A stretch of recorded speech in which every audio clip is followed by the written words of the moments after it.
túmulo vazio autentica a mensagem da cruz, ou seja, a mensagem do evangelho não para na morte de Jesus e na salvação que ela dá, mas a mensagem ela prossegue falando da ressurreição de Jesus e a perspectiva de vida eterna que isso nos traz.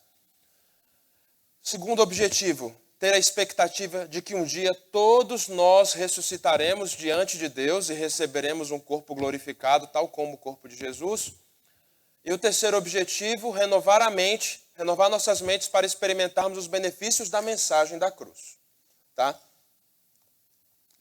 Eu apresentei na aula de número 1 e essa aula de número 17 dessa revista algumas formas de quebrar, de estruturar o livro de João por 4 fontes diferentes. Qualquer comentário que você for abrir, provavelmente vai ter um jeito diferente de dividir o evangelho. Se você pegar uma Bíblia anotada ou uma Bíblia comentada na sua casa, uma Bíblia de referência, uma Bíblia de cadeia temática, seja lá o que for, quando ele apresentar uma introdução ao Evangelho de João, ele vai quebrar este Evangelho em partes. E aqui eu coloquei 4 fontes diferentes. E a parte que a gente vai estudar hoje é aquela que eu marquei de amarelo lá em cima à direita, que são os capítulos 20 e 21. Tá? Eu fico aqui com essas 2 últimas divisões, né, da ESV e da NIV, 2 Bíblias comentadas em inglês, muito boas, tá? Em que o capítulo 21 ele é apresentado como um epílogo, e a gente vai discutir por que ele recebe esse nome, essa classificação de ser chamado como um epílogo. E a Nova Versão Internacional em inglês classifica o capítulo 20 como uma seção chamada Ressurreição. É somente uma questão de dividir para melhor estudar. Então hoje nós vamos tratar, né, pegando essa versão aqui da NVI em inglês, comentada, em que a gente vai estudar a ressurreição de Jesus, narrada no capítulo 20, e o epílogo, né, que é um adendo do Evangelho de João, no capítulo 21, e a gente vai explicar por que ele é desse jeito, tá bom? Então, não sofram com isso aqui, mas é para nos situarmos, né, porque eu sempre começo assim. Vamos falar dos nossos objetivos, depois a gente vai contextualizar o que a gente vai estudar. Falando de contexto, a narrativa de João 20 e 21. Quando aconteceu? Na época da Páscoa, porque é uma narrativa sequencial a partir de João capítulo 13. Tá? Então, ali já falava na época da Páscoa, ele estava em Jerusalém e tal, começou falando desse jeito. Mas especificamente o capítulo 20, ele narra os acontecimentos que se seguiram após o sábado que se seguiu à morte de Jesus. E isso é especial, você dizer que depois que Jesus morreu, teve um sábado. As coisas aconteceram no capítulo 20 e na sequência, porque no capítulo 19 eles não fizeram, quer dizer, no capítulo 19. Antes do capítulo 20, entre o 19 e o 20, teve um sábado. E o que é que o judeu faz no sábado? Nada. Tá? Descansa. Então os discípulos eles descansaram. E a narrativa do capítulo 20, ela já começa com as mulheres, cedo da manhã, assim que o sol nasceu, estavam lá no túmulo de Jesus, procurando, assim, querendo embalsamá-lo. Então elas estavam com todo o material para embalsamar o corpo de Jesus, que não tinha sido embalsamado, porque ele tinha que ser enterrado a toque de caixa antes de começar o sábado. Porque ele morreu na sexta à tarde, certo? Então, as mulheres queriam fazer aquilo, né? E conforme a narrativa de Marcos, né? Se não me engano, elas estavam falando assim: quem é que vai tirar a pedra da boca do túmulo para a gente poder embalsamar o corpo de Jesus? Elas estão debatendo isso. Enfim, elas chegaram lá, só as mulheres, precisavam ir com discrição, porque os cristãos eram perseguidos, né? Estava naquele contexto de perseguição, Jesus tinha sido morto. Então a perseguição estava bombando. Então elas falaram, vamos discretamente e vamos ver se a gente dá um jeito de tirar a pedra da boca do túmulo, que era uma pedra pesada e encaixada. Então era difícil de fazer isso. Enfim, dizer que é depois do sábado ajuda vocês a entenderem um pouco melhor o contexto. Onde? Capítulo 20 é na Judéia, capítulo 21 é na Galileia. Perote, faço a menor ideia de onde seja Judéia, Galileia, para mim é tão fácil de entender quanto, sei lá, o Acre, né, que alguns dizem que existe. Eu tenho parentes que moraram no Acre, então eles dizem que existe o Acre. Beleza, Judéia é no sul da Palestina. Quando eu falo Palestina, a região onde Israel fica. Tá? E a Galileia é no norte. Jesus nasceu em Belém, na Judéia, ao sul, mas a família dele era baseada em Nazaré, na Galileia, ao norte. Se você está familiarizado com os desenhozinhos de Israel, que a gente faz, né? Para cima tem o Mar da Galileia, que é por onde o Rio Jordão flui, até chegar no Mar Morto ao sul, que fica na Judéia. Tá bom? Beleza, então olha só. Então isso aí facilita o entendimento um pouco de onde aconteceram as coisas. E quem são os personagens de João 20 e 21? Jesus, Maria Madalena e os discípulos. Isso não quer dizer que outras pessoas não estavam presentes nos fatos. Porém, na narrativa de João, João se preocupa em falar desses. Jesus fala de Maria Madalena, mas Maria Madalena estava sozinha lá para embalsamar? Não. A gente já viu que em Mateus, em Marcos e Lucas, tinham outras mulheres. E assim, um monte de Maria, né? Porque tinha a Maria, mãe de Tiago, tinha uma Joana, que eu não sei quem era a Joana, tá? Sei lá. Aí tinha Salomé, né? Então, enfim, talvez a Salomé fosse a Joana, não sei, pode ser que seja a mesma pessoa. Mas, enfim, de acordo com o evangelho que você escolhe, Mateus, Marcos ou Lucas, você tem uma lista de mulheres que aparecem lá. E assim, mulheres que seguiam a Jesus, incluindo fulana, beltrano, cicrana. E o primeiro nome da lista em todos os evangelhos, quem é? Maria Madalena. E o papel dela de liderança, vamos chamar assim, mas é um papel de iniciativa, vamos chamar melhor. O papel dela de iniciativa dentro desse grupo de mulheres é tão importante que no Evangelho de João só fala de Maria Madalena, não fala de mais ninguém. A gente vai ler isso daqui a pouco. E como é que eu resolvi estruturar a aula? Vamos focar nos personagens. E eu vou focar nos personagens a partir da sequência dos fatos. Fica mais fácil para mim explicar desse jeito. Tanto que eu vou falar de Pedro no começo, depois vou falar de Pedro de novo no final, mas enfim, é um Pedro só, tá? E vamos observar as reações de cada um desses personagens aos fatos que eram narrados, tá? E as reações deles também são narradas, tá legal? Vamos começar falando de Maria Madalena e vamos para a leitura, tá? Abram suas Bíblias em João, capítulo 20, não fechem mais, por favor. Tá? João, capítulo 20, começando no versículo 1, tá? Se vocês tiverem alguma coisa para deixar essa parte marcada, porque eventualmente a gente vai pular para algum outro trecho da Bíblia, mas a gente vai sempre estar em João 20, João 21, tá? Porque a aula é sobre João 20 e 21, tá? João 20, versículo 1, eu vou ler aqui, tá? Do 1 ao 10. No primeiro dia da semana, Maria Madalena foi ao sepulcro de madrugada, sendo ainda escuro, e viu que a pedra estava revolvida. Então correu e foi ter com Simão Pedro e com o outro discípulo, a quem Jesus amava, e disse-lhes: Tiraram do sepulcro o Senhor, e não sabemos onde o puseram. Saiu, pois, Pedro e o outro discípulo, e foram ao sepulcro. Ambos corriam juntos, mas o outro discípulo correu mais depressa do que Pedro, e chegou primeiro ao sepulcro. E abaixando-se, viu os lençóis de linho. Todavia não entrou. Então Simão Pedro, seguindo-o, chegou e entrou no sepulcro. Ele também viu os lençóis e o lenço que estivera sobre a cabeça de Jesus, e que não estava com os lençóis, mas deixado num lugar à parte. Então entrou também o outro discípulo, que chegara primeiro ao sepulcro, e viu e creu, pois ainda não tinham compreendido a Escritura, que era necessário ressuscitar ele dentre os mortos. E voltaram os discípulos outra vez para casa. Tá? Começar pela primeira personagem listada aqui, Maria Madalena. Tá? Não era a única mulher presente, conforme eu já expliquei para vocês. Mateus 28, Marcos 16, Lucas 24 falam de um monte de outras mulheres que estavam fazendo a mesma coisa que Maria Madalena. Porém, ela era a puxadora desse grupo.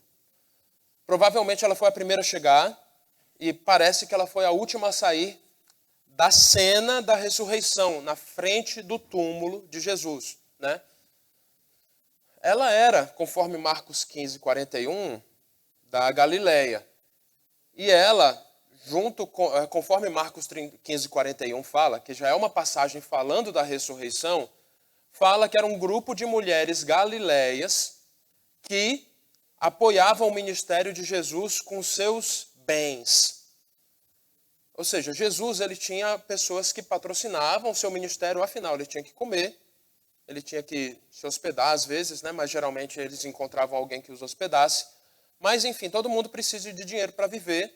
E Jesus, ele era apoiado em seu ministério por algumas pessoas que o apoiavam, entre elas, Maria Madalena. Lucas 8, de 2 a 3, a gente não vai abrir na passagem, mas o que é que eu estou fazendo para vocês aqui? Uma descrição de quem é Maria Madalena de acordo com os evangelhos. Porque é a nossa única fonte. E como ela não é um personagem principal, existe pouca informação sobre Maria Madalena, mas o que eu quero fazer aqui junto com vocês é tentar explicar um pouco de quem ela é e descrevê-la um pouco para a gente aprender um pouco com a história dela, tá? Quando fala em Lucas 8, de 2 a 3, que dela saíram 7 demônios, alguns comentaristas especulam de que isso é um indicativo de um transtorno mental severo. Provavelmente ela tinha algum problema de ordem psicológica ou psiquiátrica grave, tá?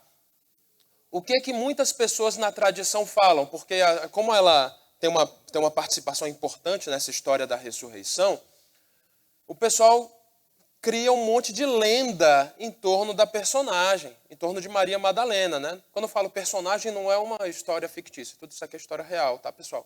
Mas me entenda, eu estou chamando de personagem porque é personagem, tá bom? O pessoal fala assim, porque ela era uma prostituta. Muita gente vai e faz essa construção. Até quando você quer xingar alguém de um jeito jocoso, você vai lá, sua Maria Madalena, né? Mas não é apropriado porque a Bíblia, nos evangelhos, não dá evidência alguma de que o caráter dela tivesse esse viés, tá? Na verdade, dá pouca indicação sobre qualquer coisa. Então, a gente, assim, os comentaristas tratam dessa forma.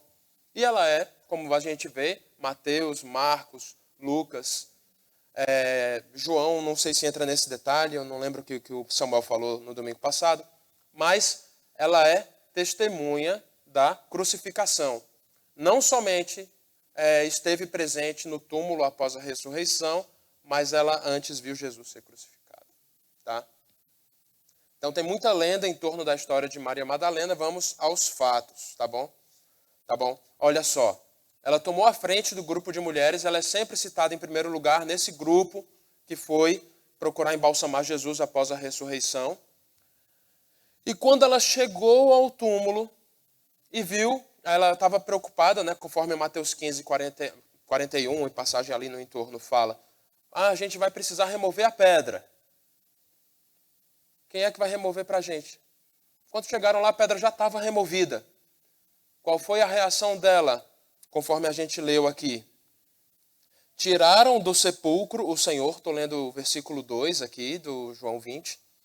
Tiraram do sepulcro o Senhor e não sabemos onde o puseram. Ela encontrou a pedra removida e o túmulo vazio. E aí, ela não ficou, embora estivesse abalada, ela não ficou paralisada, não deu o piripaque do Chaves nela. Sabe o piripaque do Chaves? Vocês lembram? Assistiram o Chaves? Todo mundo dessa sala aqui já assistiu o Chaves, ou não? Ela não ficou paralisada pelo medo. Ela levantou e foi procurar Simão Pedro e o outro discípulo. Toda vez que João fala do outro discípulo, de quem que ele está falando? Dele mesmo, né? Porque João, caba humilde, ele não é de ficar falando João, tal. Ele sempre usa uma paráfrase para falar de si próprio. Então ele fala o outro discípulo, aquele a quem Jesus amava, né? Aí é uma carteirada boa, mas ele era humilde. Então falar de si próprio falar assim, João, eu. Ele sempre se refere em terceira pessoa, como fazia o Edson Arantes do Nascimento. Falava o Edson, né? Lembra? Então ele sempre falava desse jeito em terceira pessoa. É o estilo de João. E a gente vai pegar um pouco essa questão do estilo quando a gente for falar do capítulo 21, tá? Vamos lá. Ela pediu ajuda a Pedro e a João. Tá? Pausa. Tá? Vamos falar agora de Pedro e João. Tá? A gente vai aprender um pouco aqui. Vou te dar um microfone para o sistema solar poder te ouvir pela internet. Peguei o vermelho. Eu penso, assim, só da minha cabeça mesmo, essa ideia, que essa fama de Maria Madalena talvez se dê por conta da quantidade de demônios que ela tinha, porque a presença do demônio ou a distância de Deus perverte a consciência ou a percepção de moral. Talvez seja por isso. Sim, é possível. E a gente não tem informação suficiente para responder essa pergunta com certeza, né? Mas você ganhou um microfone, ó. Você tá substituindo seu irmão hoje aí. Aí depois eu peço ajuda. Aí qualquer coisa o Felipe faz a entrega do microfone. Entrega para ele logo já. Ô, Filipão, obrigado, viu? É bom que você gosta de comentar, você já está com o microfone do lado, já fica tudo resolvido, tá bom? Então, vamos continuar falando aqui de Pedro e João, tá? Onde é que eles aparecem aqui? Na hora que Maria Madalena fala para eles, olha, tiraram o Senhor do sepulcro, não sei onde puseram. Então, olha só, saiu, pois, Pedro e o outro discípulo e foram ao sepulcro. Ambos corriam juntos. Que distância eles percorreram? Não sei. Mas, se eles estavam dentro da cidade e o túmulo era fora, tiveram que correr um bocadinho aí, viu? Não foi menos de 1 quilômetro. Hã? E morro, né? Não é, ali Jerusalém, aquela região ali, é mais montanhosa do que Minas Gerais. O negócio sobe e desce. Então, correram. E aí, João era mais jovem do que Pedro, tá? E ele correu mais rápido e chegou antes. Aí, no que ele chegou, versículo 4, ele chegou primeiro ao sepulcro, aí versículo 5 fala assim, ó. E abaixando-se viu os lençóis de linho, todavia não entrou. Porque para enxergar direito no túmulo, ele abaixou. No que ele olhou, ele viu só os lençóis. Aí ele, caraca, aí ele não entrou. Simão, Pedro, seguindo-o, chegou e entrou no sepulcro. Ele também viu os lençóis. É interessante, né? Porque Pedro ele é muito mais impetuoso e mais corajoso na narrativa do Evangelho. Não tem medo de tomar uma decisão, por mais que às vezes seja uma decisão errada. Então ele vai atrás, ele toma coragem, ele vai e entra. E aí, quando Pedro entra, obrigado. Quando Pedro entra, João toma coragem e entra junto no túmulo. E na hora que ele entra, aí o João creu. Olha só.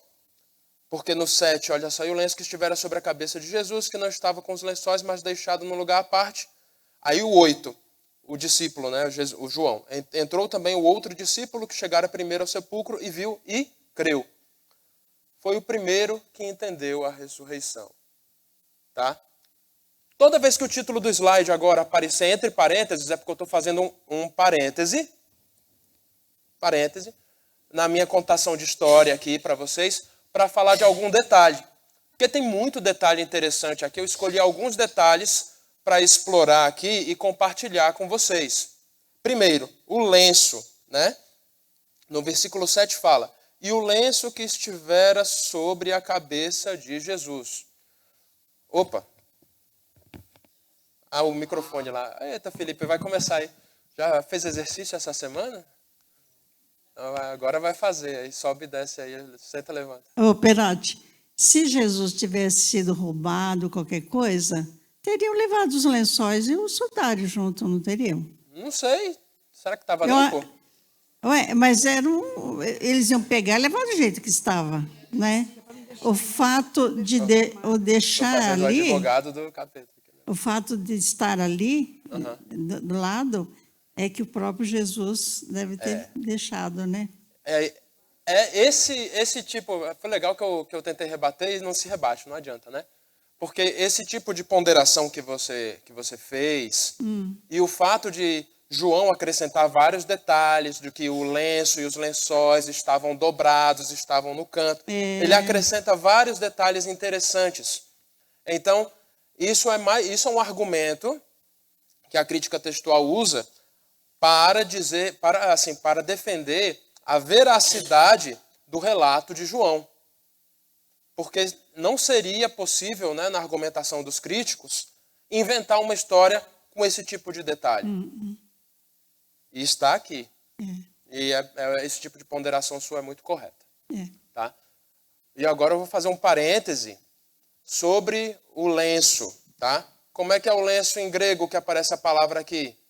Soldarion. Eu não falo grego, vou falar do jeito que eu leio. Em latim, era para estar com M ali o latim. Sudarium, que é o lenço para enxugar suor, mas com um uso mais amplo. Tanto que ele está enrolando a cabeça do morto. Tá? Lázaro, em João 11:44, também aparece relatado que ele tinha um soldarion envolto na sua cabeça. Então é uma aplicação comum, só para vocês terem ciência, de que os mortos, né, ao serem enterrados, tinham um soldarion. Tá? E aí você já ouviu a palavra sudário, você já ouviu falar do santo sudário, se você tiver um pouco de cultura geral, você já ouviu falar dessa relíquia. Que tem uma igreja em Turim, na Itália, chamada Igreja do Santo Sudário, uma igreja católica. E aí do lado direito do altar está exposto esse lenço, né, que é chamado de Santo Sudário. Mas nem a igreja católica reconhece a autenticidade dessa relíquia. Tá? É uma relíquia que está lá, mas assim, a probabilidade de ser autêntica é baixa. E a própria Igreja Católica deixa uma nota de rodapé embaixo disso daí, embaixo dessa relíquia, escrito autenticidade não comprovada, escreve alguma coisa desse tipo. Então, porque o Santo Sudário está... Quando você encontrar um católico defendendo a autenticidade do Santo Sudário, ele não sabe exatamente do que ele está falando. Precisa debater? Não. Vai para o que importa. Você vai conversar sobre Jesus. Se você ficar falando das relíquias em poder da igreja e tudo, tem muitas que são autênticas, né? Muitos manuscritos autênticos que estão em poder da Igreja Católica, cujo papel na manutenção desse registro histórico, arqueológico da Bíblia e tudo é muito importante. Nesse caso aqui, não é. E a Igreja Católica é muito honesta em dizer que a autenticidade não é comprovada. Fecha parêntese. Falei do Santo Sudário, ó. Nunca imaginei que eu ia falar disso numa aula, tá? João, vou falar um pouco de João. Foi o primeiro que caiu a ficha. Quem usou o orelhão com ficha? Eu vou fazer assim, que é mais fácil nessa sala. Quem não usou o orelhão de ficha? Todo mundo usou, seus velhos. Vou te contar, vocês são muito antigos. Vou te contar, o RG de vocês é tudo 5 dígitos. Tá? Olha só. João foi o primeiro que creu na ressurreição, o primeiro que entendeu. Nem Maria Madalena tinha entendido e João já tinha entendido. João creu. Vocês são mais novos, vocês não usaram orelhão com ficha, né? Usou? Usou? Gabriel já usava de cartão, ó. Mas é assim. Quando você ligava e completava a ligação, aí você ouvia o barulho da ficha seguindo o seu caminho por dentro do mecanismo. Aí você dizia, caiu a ficha. Porque completou a ligação, então aquela ficha não ia voltar. Se, por exemplo, a ligação, você fosse ligar e desse ocupado, o que é que você fazia? Às vezes engolia a ficha, né? Bacana. Mas assim, se a ligação desse ocupado, você bastava colocar o telefone no gancho e aí a ficha, ela voltava para você. Sabe aquela portinha prateada ali do lado esquerdo? Você botava a mão ali e a ficha voltava para você. Porque a ficha não tinha caído. Ou seja, quando a ligação completa e a mensagem chega, a gente fala, caiu a ficha. Entendeu? Boa. Então, João 20:29 fala, bem-aventurados os que não viram e creram. João não precisou ver Jesus Cristo ressurreto para crer na ressurreição. Ele não creu que o corpo tinha sido roubado. Tá? Lembra que o relato de Maria Madalena tinha sido, tiraram do sepulcro o Senhor. Nem Maria Madalena tinha crido ainda, mas João creu. Tá? E aí, pelo relato, o versículo 9 daqui de João 20 fala, pois ainda não tinham compreendido a Escritura, que era necessário ressuscitar ele dentre os mortos. Mas ele já tinha ensinado a Escritura já em João 2, 19 a 22, ele falava que ia derrubar o templo e reedificar em 3 dias, eu vou ressuscitar. tinha falado bem claro. Oséias 6,2 também fala da ressurreição de Cristo. Levítico 23,12 fala que ele vai voltar, que ele ia ressuscitar no dia depois do sábado. Então, essas coisas já estavam expressas na Escritura. E João lembrou. Tá? Enquanto isso, Pedro parecia confuso. Porque João tinha crido, Maria Madalena estava chorando e Pedro estava que nem a Nazaré nesse meme, tentando entender o que tinha acontecido. Ele só foi crer depois. Tá? Aplicações disso daqui, dessa primeira parte. Assim, é que eu gasto mais tempo porque é mais divertida, depois fica um pouco menos divertido aqui para nós. Tá? João 20, de 1 a 10, aplicações aqui. Tinha um grupo de pessoas, que eram as mulheres, lideradas por alguém com forte apego a Jesus. A gente vai ver agora na próxima passagem, de 11 a 18, que Maria Madalena era tão apegada a Jesus que quando ela viu Jesus ressurreto, ela foi a primeira a ver Jesus ressurreto. Ela agarrou em Jesus e não queria mais soltar. Então, quando vocês forem procurar um grupo, procurem um líder que seja agarrado de fato em Jesus, apegado a Cristo. Tá?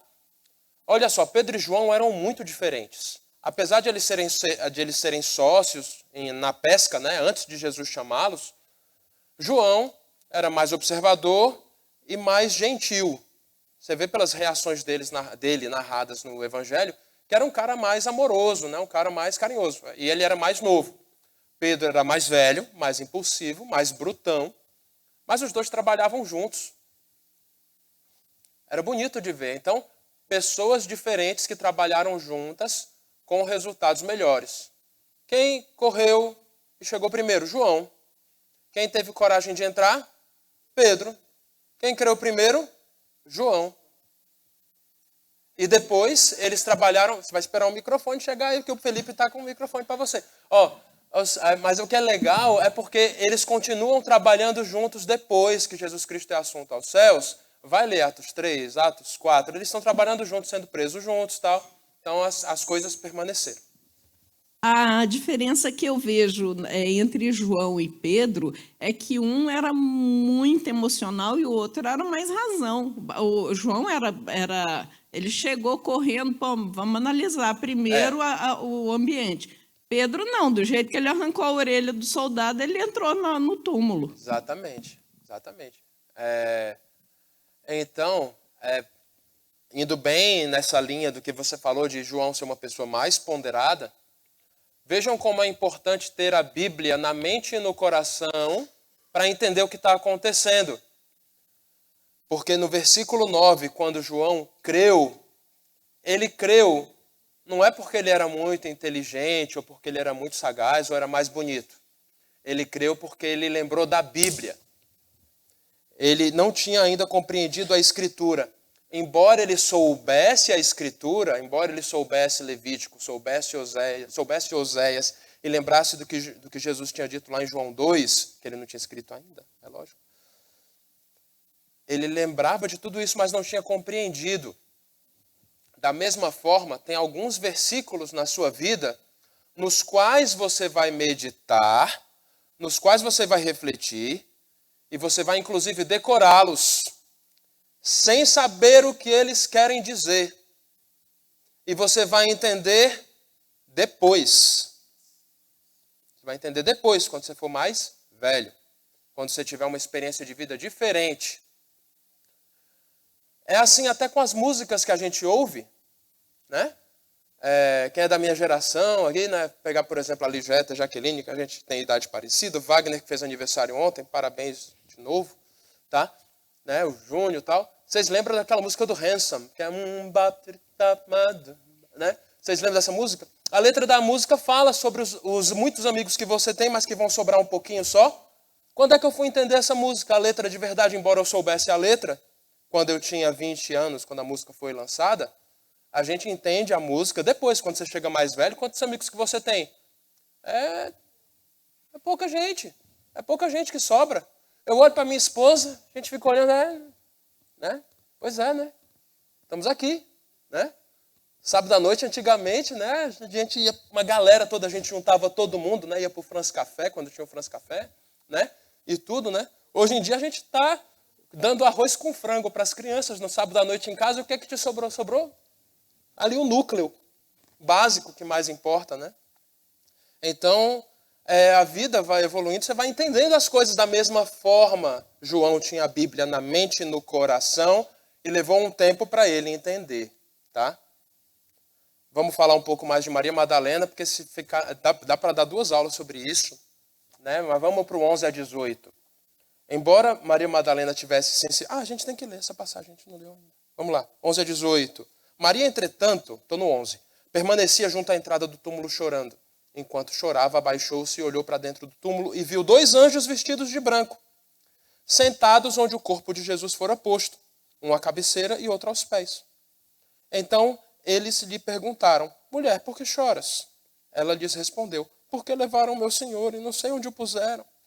Tendo dito isto, voltou-se para trás e viu Jesus em pé, mas não reconheceu quem era Jesus. Perguntou-lhe Jesus: mulher, por que choras? A quem procuras? Ela, supondo ser ele o jardineiro, respondeu: Senhor, se tu o tiraste, dize-me onde o puseste, eu o levarei. Disse-lhe Jesus: Maria. Ela, voltando-se, lhe disse em hebraico: Rabone, que quer dizer mestre. Recomendou-lhe Jesus: não me detenhas, porque ainda não subi para meu Pai, mas vai ter com os meus irmãos e dize-lhes: subo para meu Pai e vosso Pai, para meu Deus e vosso Deus. Então saiu Maria Madalena anunciando aos discípulos: vi o Senhor, e contava que ele lhe dissera estas coisas. Ela viu 2 anjos sentados no túmulo. Parêntese. Como é que era o túmulo?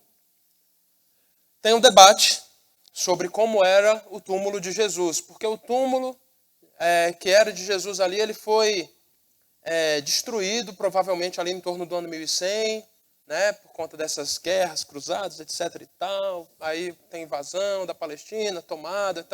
Então assim, século 9, 10, 11, ali o túmulo já estava destruído. Hoje, a igreja do Santo Sepulcro, aquele Santo Sepulcro lá provavelmente não é o de Jesus. E se tivesse um lugar, ele provavelmente já foi depredado pelos visitantes que vão querer levar um souvenir, um pedacinho, uma pedra aqui, uma pedra dali. Quando você vê, já destruiu o lugar, tá? Mas nos comentários, né, que a gente vê que provavelmente era um túmulo do tipo Arcossolium. Era raso ou fundo. Essas 2 fotos são túmulos rasos, tá? Túmulo escavado na pedra, tá? E escavado em forma de arco, por isso que chama Arcossolium, né? E aí você tem ali um leito em cima do qual você deita o morto, né? E até tem uma marcação fêmea, né, em cima na pedra, no qual o morto fica preso ali, tá? Pelo relato, é provável que o túmulo de Jesus tivesse uma antessala. Então talvez fosse um tipo fundo.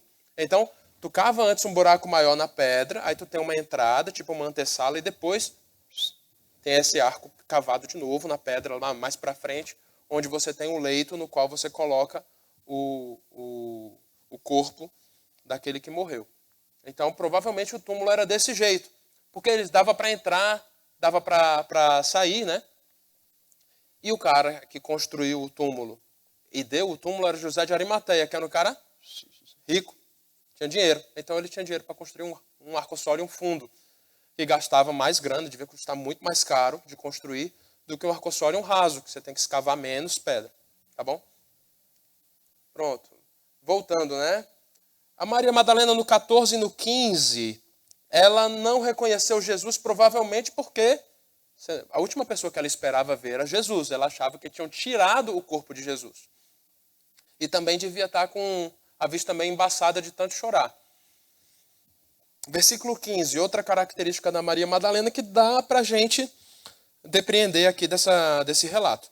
Lembra que a Maria Madalena ela ajudava a sustentar Jesus com seus bens, não exatamente ela, mas o grupo de mulheres ao qual ela pertencia, que eram mulheres galileias. Aí quando ela fala, eu o levarei, provavelmente ela tinha algum respaldo para falar, eu o levarei, ela não ia levar Jesus no lombo, né? Mas por outro lado, como ela chegou ao ao sepulcro para embalsamar Jesus, sem saber como ia remover a pedra, talvez ela dissesse isso sem saber como ia levar Jesus também. Então, talvez seja uma mulher de posses, talvez não. Não existe acordo em relação a isso. Tá? E o versículo 17, quando Jesus fala, não me detenhas, tem algumas falas de Jesus aqui em João 20 e 21 que são de interpretação difícil. Essa é uma delas. E o que a gente acredita, eu quando leio, eu quando vejo aqui, por exemplo, a interpretação do John, aqui do pastor Jonathan, é que ela provavelmente se agarrou a Jesus e não queria mais soltá-lo. Já o F.F. Bruce, ele nem fala dessa possibilidade. Então não existe um acordo ainda sobre quando Jesus fala, não me detenhas.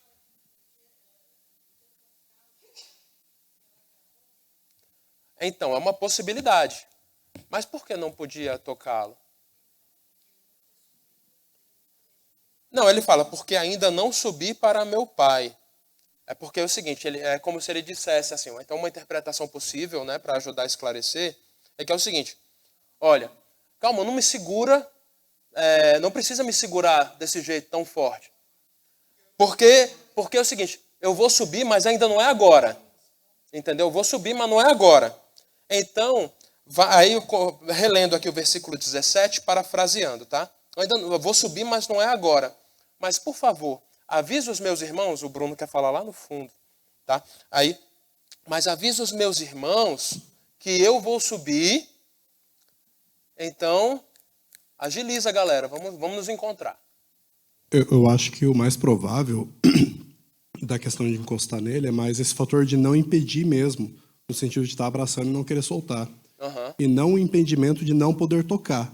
Até porque um pouco mais pra frente, ele fala para Tomé tocar nele. Isso. Então, se ele tá falando para alguém tocar, não tinha esse impedimento de ter Exato. com ele ali. Não tinha problema tocar em Jesus, tá? Não tinha problema. Corpo glorificado é corpo material igual o nosso, não era tipo um fantasma ou alguém que você vai tocar e vai pegar fogo, não tinha nada disso, não.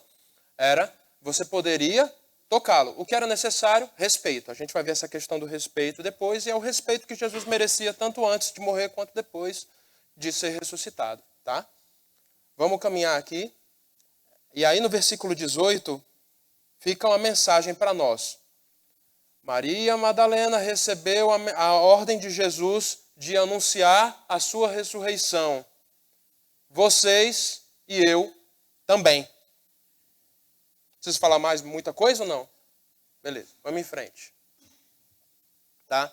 Agora os discípulos, 19 a 23, vamos ler juntos. Ao cair da tarde, estou no 19.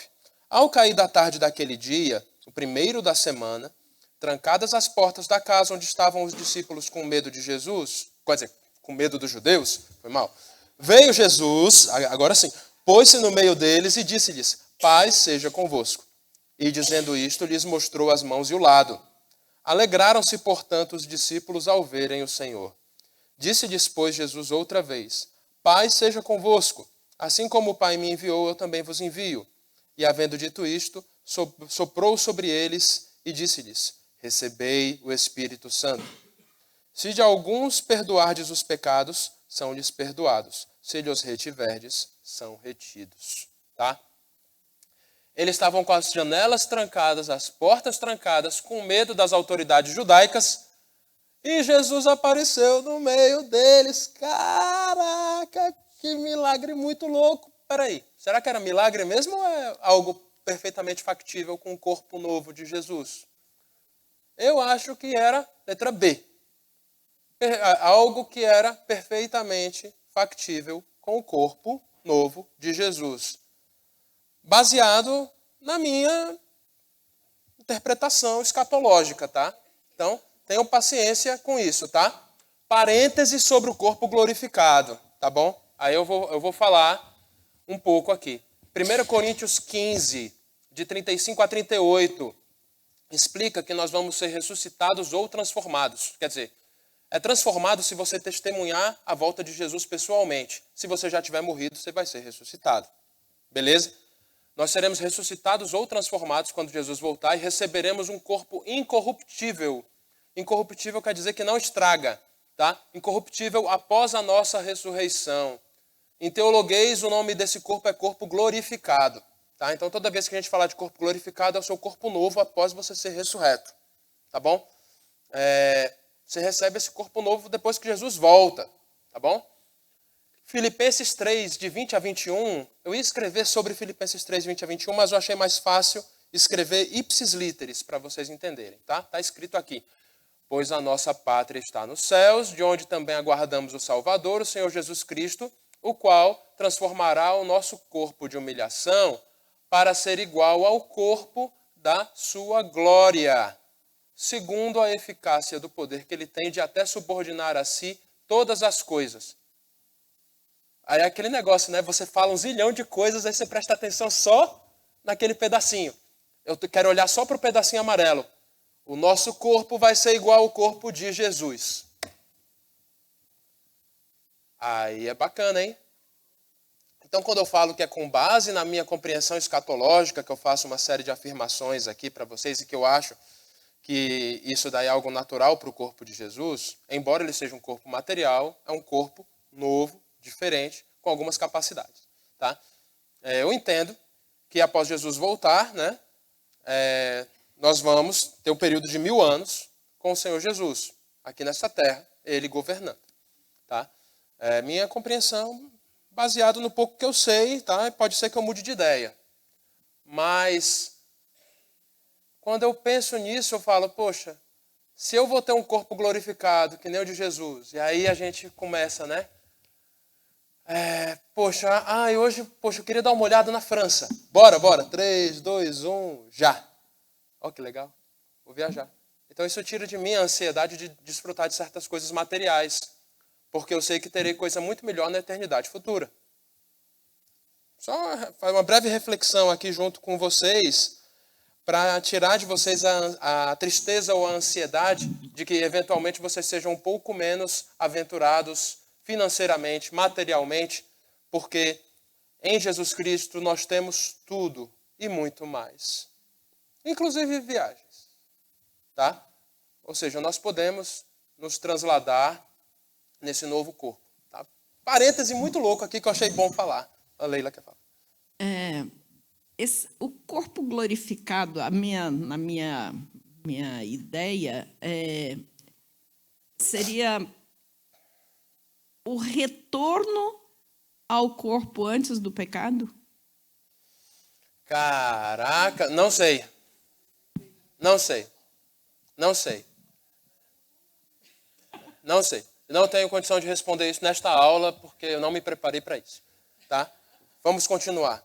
Tá? João 20, 19 a 23. Tá? Agora vamos falar dos discípulos, né? Um pouco mais. Né? Voltando, né? Eles se alegraram com a presença de Jesus. Versículo 20 fala, alegraram-se, portanto. Né? E do 21 ao 23, eles são comissionados por Jesus e ali eles recebem o Espírito Santo. Nossa, Perotti, eu achei que tinha sido no Pentecostes. Você nunca prestou atenção nesse detalhe.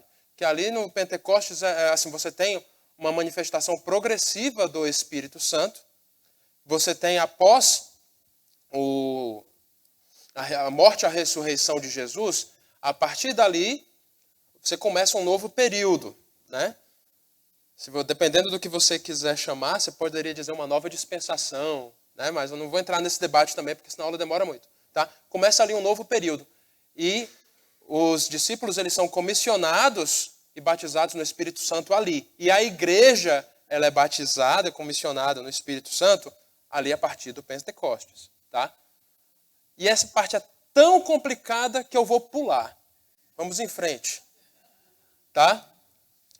Inclusive, eu estou pulando o versículo 23, que ele é dificílimo, tá?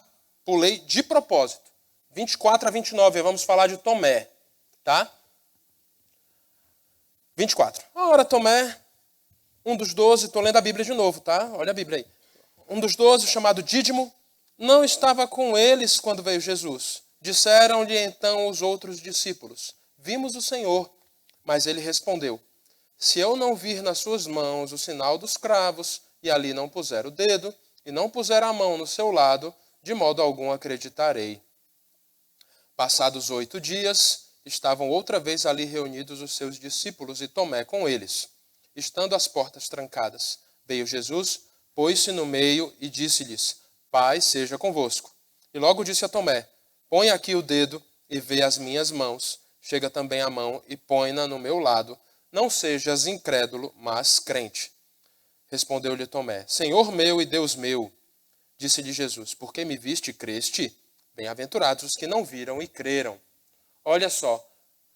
Vai ver Tomé em outras passagens. O cara já era meio pessimista, tá?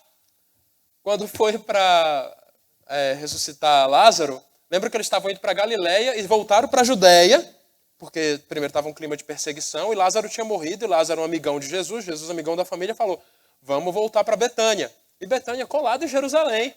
Aí Tomé falou: bora morrer, né? Vambora. Falou desse jeito, João 11,16. João 14,5. Jesus está explicando lá, João 14 e tal. Aí o Tomé falou: Senhor, não sabemos para onde vais. Como saber o caminho? O Senhor falou: Senhor, a gente está perdido aqui. O Senhor falou 1 quilo, eu não entendi 1 grama. Né? Então ele fala, assim, é um viés pessimista que ele manifesta aqui. E Tomé continua sendo Tomé, mas eu peço que você se coloque no lugar de Tomé. Em vez de você tacar uma pedra, segure a pedra e pense um pouco em você mesmo. Imagina que você está há 3 anos e caquerada já, 3 anos e meio nessa jornada com Jesus e os discípulos, e apareceu, e calhou de Jesus se manifestar para eles ressurreto, bem quando você não está. O caba lascado esse Tomé, né? Coloque-se no lugar de Tomé. Como seria a reação? Talvez você reagisse de um jeito melhor, como João reage. Mas Tomé reagiu que nem Tomé.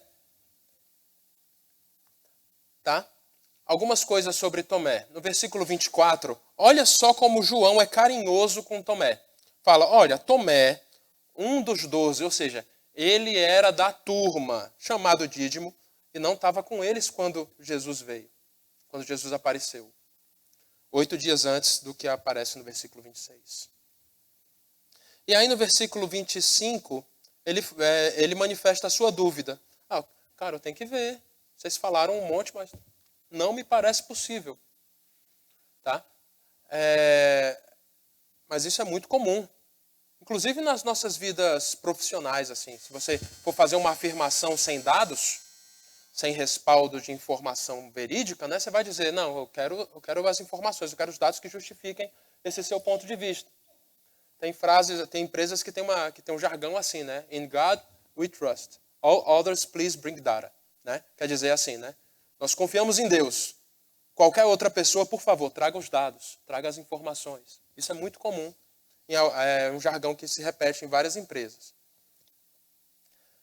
E aí Jesus veio e: tá bom, Tomé, vamos lá no seu jeito Tomé de ser, eu vou me apresentar a você. Tanto que Tomé era muito importante para os planos de Jesus. Vocês viram o Luciano e a Adriana quando eles vieram aqui, os missionários que estão na Índia? Né? Eles falaram do que a tradição diz de que Tomé foi aquele que levou o evangelho para a Índia em primeiro lugar há muito tempo atrás.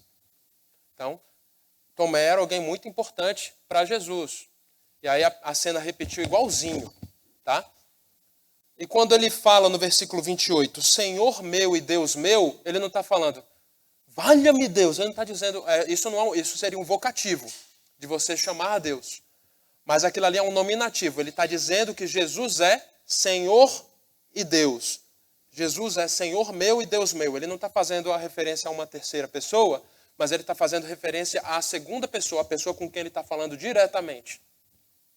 E no versículo 29, bem-aventurados os que não viram e creram, isso também fala de nós. Fala não somente de João, que creu antes de ver, mas fala de todos nós aqui, porque todos nós aqui, até onde eu sei, todos nós aqui não vimos e cremos em Jesus. Isso é muito especial, porque a Bíblia fala de você, e a Bíblia fala de mim, e fala que nós somos felizes porque nós cremos em Jesus Cristo pela fé. Isso nos faz pessoas felizes. Porque tem aqueles que vão crer somente quando Jesus Cristo se manifestar. Quando Jesus Cristo puser o pé na sua vinda, no Monte das Oliveiras, e todo olho vir, esses vão crer. Mas eles não vão crer para a salvação. Eles vão crer para a condenação. Esses precisarão ver, mas a visão deles e a crença deles não é para salvação, é para condenação, e isso não faz deles pessoas felizes, mas faz deles eternamente condenados. Puxado, né, gente? Continuando, parêntese. A gente chegou aqui em João 20. Acabamos João 20. Perote, só sobraram 7 minutos para falar de João 21. Vai dar tempo. Eu vou gastar mais 3, vai dar uns 10 ali, você sabe, né? Desculpa estragar o almoço. Mas olha, João 30 e 31. Na verdade, fez Jesus diante dos discípulos muitos outros sinais que não estão escritos neste livro. Estes, porém, foram registrados para que creiais que Jesus é o Cristo, o Filho de Deus, e para que, crendo, tenhais vida em seu nome. Ponto final. Você pensa, acabou o livro. Se não tivesse mais um capítulo aparecendo na minha frente, eu ia dizer que o livro acabou. Mas esse João 21, ele não é um apêndice, ele é um epílogo, tá bom? João 21, ele recomeça o fluxo da história e tem alguns elementos novos que nos levam a crer que o autor de João 21 é diferente do autor de João 1 a 20. Perote, quer dizer que João 21 não é escrito por João? Provavelmente não. Mas como você sabe? Não tem escrito. Cara, a gente não tem, assim, não é 100% fechado, nem que o autor de João 1 a 20 é João. A gente chega nisso por análise, eu expliquei na primeira aula. Tá? Mas quando você vai ver João 21, olha só. Versículo 1. Depois disto, tornou Jesus a manifestar-se aos discípulos junto do mar de Tiberíades. Né? E foi assim que se manifestou. Estavam juntos Simão Pedro, Tomé, chamado Dídimo, Natanael. Primeiro, mar de Tiberíades, ele não usa essa referência com frequência, tá? Quando ele fala mar de Tiberíades, normalmente ele chama de mar da Galileia. Então ele foge do hábito do livro. Percebeu uma diferença de estilo? Vou continuar aqui. Natanael, que era de Caná da Galileia, ele só veio falar que Natanael era de Caná aqui. Por que não falou antes? Né? Aí, os filhos de Zebedeu. João não se refere como filho de Zebedeu, em nenhum momento. Ele é irmão de Tiago e os 2 filhos de Zebedeu. Isso é uma novidade no estilo. E assim vão aparecendo umas 28 novas palavras que não tinham aparecido antes no texto, que mostram uma diferença de estilo aqui nesse texto. Então, provavelmente, esse texto tem um autor diferente. O que é que a gente acredita? Provavelmente, João acabou de escrever de 1 a 20 e entregou para os seus discípulos. Falou, pessoal, preciso que vocês distribuam isso daqui. Mas teve outras coisas que o Senhor ensinou para nós. Vamos escrever juntos? Aí eles anotaram, os discípulos, versículo 21. E provavelmente é um nós, porque lá no João 21, 24, que é um novo desfecho, é o desfecho do epílogo, vai lá, rola até João 21, 24, tá? Este é o discípulo que dá testemunho a respeito destas coisas, aí, e sabemos que o seu testemunho é verdadeiro. Em nenhum momento João se refere a si mesmo, assim, na primeira pessoa do plural, tem um nós aqui. Então, provavelmente, João 21 foi escrito. Tem pessoas que dizem que só esses 2 versículos são o epílogo, escrito por mais gente. Eu acho, né, pela minha leitura, que é João 21 inteiro. Tá? Então, e isso não é novidade. Deuteronômio 34. Quem escreveu os 5 primeiros livros da Bíblia? Moisés. E quem escreveu sobre a morte de Moisés? Moisés? Não, foi Josué. Deuteronômio 34, como um acordo, foi Josué que escreveu sobre a morte de Moisés. Tá bom? Então, não é nenhum absurdo. Mas, Perote, esse pedaço é canônico? É. O Evangelho de João sempre circulou com João 21 grudado. Todas as cópias que foram encontradas, tudo depois assim como um acordo. João 21 está lá. Tá bom? Então, morreu o parêntese, segue o jogo. Tá? Os discípulos foram pescar. Foram pescar de novo. Porque já tinha uma pesca maravilhosa narrada antes. Não se confunda. Lucas 5, 1 a 11, quando Jesus chama Pedro para o ministério, não é só Lucas 5, tem paralelo em Mateus e Marcos. Mas em João narra uma segunda pesca maravilhosa. No versículo 3, olha só comigo aqui, ó. Essa passagem aqui eu não vai dar tempo de ler com vocês, suponho que vocês já tenham lido uma vez na vida. Disse-lhe Simão Pedro, versículo 3 do capítulo 21, vou pescar. Disseram-lhe os outros, também nós vamos contigo. Saíram e entraram no barco e naquela noite nada apanharam.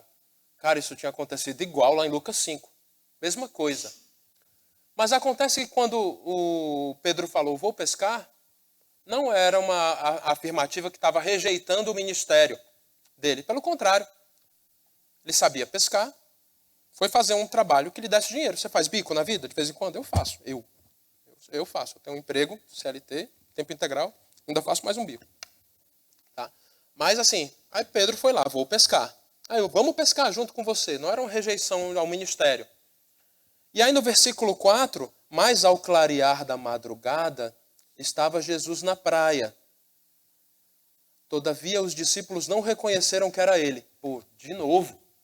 Os discípulos no caminho de Emaús não reconheceram de cara.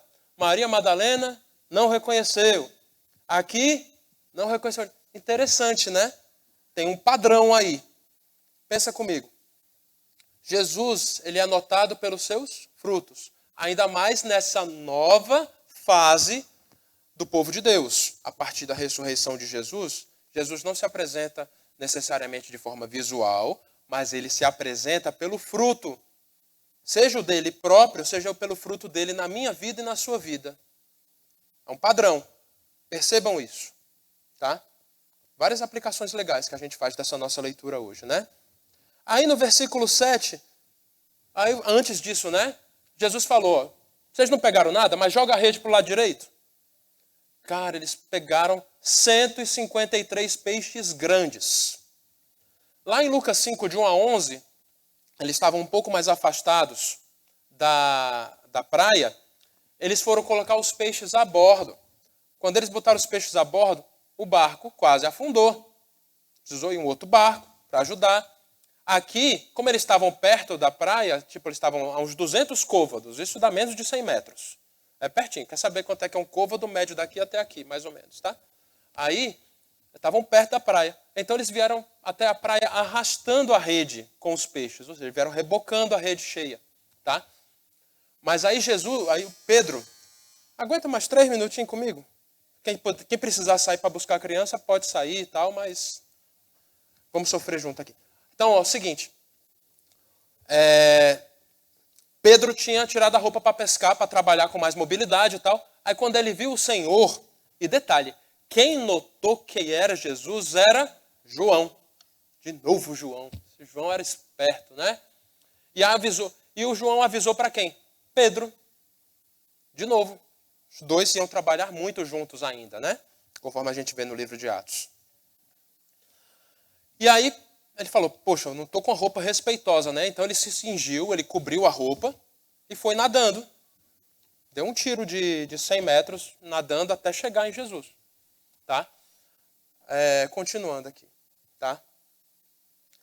Olha o que Jesus fez, versículos 9 a 13. Ao saltarem em terra, porque depois todo mundo chegou, né? Pedro chegou primeiro nadando, depois todo mundo chegou com o barco. Viram ali umas brasas e em cima peixes e havia também pão. Jesus estava com o churrasco armado. E pediu para os discípulos, vocês pegaram um monte de peixe, traz os peixes aí para a gente esquentar também. Tá? Por que Jesus fez isso? Porque é bom, primeiro, né? Quem não gosta do churrasco, né? Imagina, churrasquinho lá do peixe, mas o pão, não sei se o pão era pão com alho, né? Aquele pão com alho delicioso, né? A gente brinca que tem o devocionário, né? Que é o pão diário, né? A gente fala que é pão de alho, né? Pô, mas aí Jesus estava tudo pronto e falou, tragam alguns dos peixes no versículo 10. Aí arrastaram a rede não rasgou, mesmo os peixes eram sendo pesados, e no versículo 12, eu estou lendo aqui, tá gente? E parafraseando. Versículo 12, disse-lhes Jesus, vinde, comei, vamos comer juntos. Aí no 12 fala, nenhum dos discípulos ousava perguntar-lhe, quem és tu? Porque sabiam que era o Senhor. Eles estavam meio envergonhados, então o churrasco era uma forma deles se aproximarem, churrasco de peixe, né? E aí, no 14 fala, e já era a terceira vez que Jesus se manifestava aos discípulos. Essa aqui é uma lista compilada das aparições de Jesus após a sua ressurreição. Não vou debater essa lista. Parte dela vem de Paulo, parte dela vem dos evangelhos. Então, e ainda tem a aparição para Estevão e a aparição a Paulo, que são listadas como essas aparições depois da assunção de Jesus. Não vou me deter muito aqui porque a gente não tem tempo, tá? Mas eu já estou indo para as conclusões, tá? No final, Pedro fala, quer dizer, Jesus chega, né? A partir do versículo 15, que eu não vou ler, espero que vocês já tenham lido uma vez na vida, tá?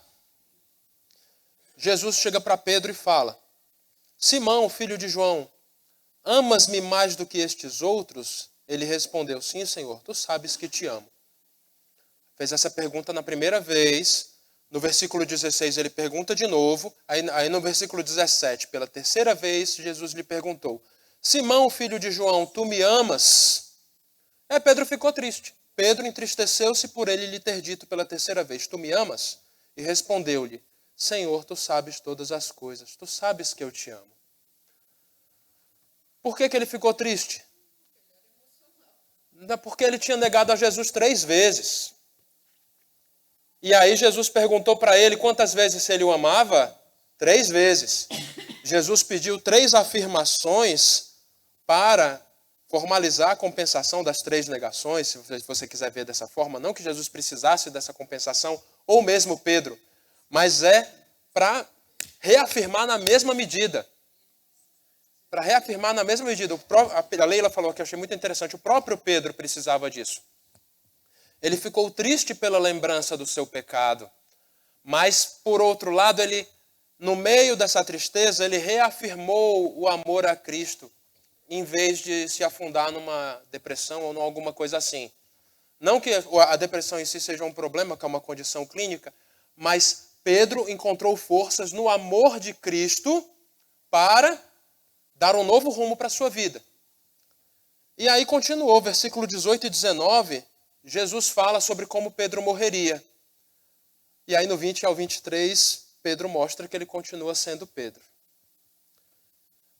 Porque ele falou, olha, você vai morrer, assim, o que ele descreve no versículo 18, fala assim, ó, em verdade, Pedro, eu te digo que quando eras mais moço, tu te cingias a ti mesmo, né, tu botavas a tua roupa, e andavas por onde querias. Quando, porém, fores velho, estenderás as mãos e outro te cingirá e te levará para onde não queres. Isso é uma descrição de uma morte no corredor da morte, de alguém que está condenado à morte. Entenderam? Que alguém te carrega para onde você vai, que é morrer. Pegaram? Aí no versículo 19, ele fala, aí o João explica, ó, isso é para dizer como Pedro ia morrer. E depois de assim falar, acrescentou-lhe, segue-me. Mas acontece que Pedro ficou meio encafifado. Nossa, Jesus falou tanta coisa bonita para mim aqui, e eu achei que eu ia ganhar um tratamento especial. E João está junto, né? Então Pedro, voltando-se, viu que também o ia seguindo o discípulo a quem Jesus amava, que era o próprio João. O qual na ceia se reclinara sobre o peito de Jesus. Babá. Aí o 21. Vendo-o, pois, Pedro perguntou a Jesus, e quanto a este? Jesus respondeu com muita educação, não é da sua conta. Olha só, respondeu-lhe Jesus, se eu quero que ele permaneça até que eu venha, que te importa? Quanto a ti, segue-me. Faça a sua parte. Siga a sua vida com Jesus do jeito que te importa. A sua vida com Jesus é única. Você não precisa de comparações desnecessárias com a vida de outros irmãos, mas fulano é muito mais abençoado do que eu. Cara, esquece isso. Pedro, não te importa o que eu vou fazer com João. E João, por acaso, foi o último a morrer daquele grupo. Não te importa o que eu vou fazer com João. E essa resposta de Jesus foi tão, assim, mal entendida às vezes, né? Porque no 23 fala, então se tornou corrente entre os irmãos o dito de que aquele discípulo não morreria. O pessoal ficou achando que João não ia morrer. Né? Ele ficou por último. Eu acho que nem ele acreditava nisso. Mas, pessoal, viva a sua vida com Jesus. Se você for olhar para o lado, seja para seguir o bom exemplo. E não para ficar com inveja do irmão Cacilda. Entenderam? Bora, finalizando, tá? Considerações finais. 1 Coríntios 15, eu vou focar no 17. E se Cristo não ressuscitou, é vã a vossa fé e ainda permaneceis nos vossos pecados. A ressurreição, ela é um elemento chave da nossa fé como crentes. E 2 Coríntios 5, pois o amor de Cristo nos constrange, julgando nós isto. Um morreu por todos, logo todos morreram. E ele morreu por todos para que os que vivem não vivam mais para si mesmos, mas para aquele que por eles morreu e ressuscitou. Vamos orar para fechar? Senhor, eu te agradeço, Pai amado, porque tu estás conosco. E te agradeço, Pai, porque o Senhor Jesus morreu, ressuscitou e está, ó Pai, a cuidar de nós por meio do seu Santo Espírito e voltará para nos buscar para que vivamos a vida eterna junto contigo. Obrigado, Pai amado. Em nome de Jesus. Amém. Bom domingo, pessoal. Boa. Melhor aula que eu dei hoje.